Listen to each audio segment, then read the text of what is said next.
সাকিব খান বিয়ে শাদী করা নিয়ে তেমন হচ্ছে ও 2 বাচ্চার বাপ, আমিও 2 বাচ্চার মা, ডাজন্ট ম্যাটার। বরবাদ এখন পর্যন্ত আমাদের মন ভেঙে চুরে বরবাদ করে দিছে। বাট এইবার আমরা টিকিট নিয়ে যুদ্ধ করছি যে সাকিব খান এরকম করে প্রত্যেকটা ঈদে এরকম করে ব্লাস্ট করবে আমাদের মনের উপর। আমি এত দেখি না, আমি দেখি সাকিব খানকে। সাকিব খান হইলে Shakib Khan is the best, ছিল, থাকবে, সারা জীবনের মতো পছন্দ করব। আরো বেশি ভালোবাসা উচিত ওনাকে আমরা মনে করি, বলার ভাষা পাচ্ছি না। কারোর মুখে তৃপ্তির হাসি, আবার কারোর চোখে জল।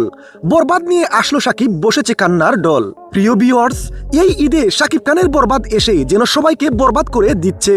এবার সিনেমা হল থেকে সাকিব খানের বরবাদ দেখে বরবাদ হয়ে গেলেন এক দর্শক। সারা দেশ জুড়ে পুরো দমে চলছে সাকিব খানের বরবাদ। বর্তমানে এখন এই সিনেমাটি জনপ্রিয়তার তুঙ্গে, যা বরবাদের কাছে তুফান কিছুই না।